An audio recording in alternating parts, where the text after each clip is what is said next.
Aku gaene lum te blonjo tate terasek. Ngono te terasek. Terus anuin takutnya aku lek Sabtu iku gawe apa sih yo Kem?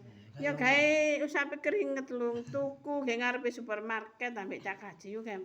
Aku tuku Sabtu mau tak gawe langsung gek kono. Wong liwat kok delok kabeh yo Kem.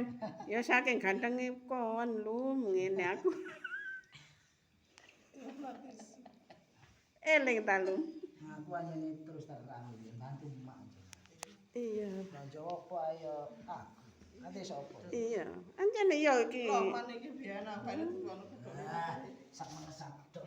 Ya ngono ben bae tukono bedhok 500. Welas saiki Pak lu make lum.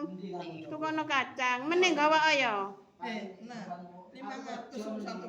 Lho, Meneh kerja gak iso. Lindri itu. oh kapan emben ta? Ya mulai Senin aku lebu esuk. Oh iya. Sing wong kali sak. Iya, ambek anu rek.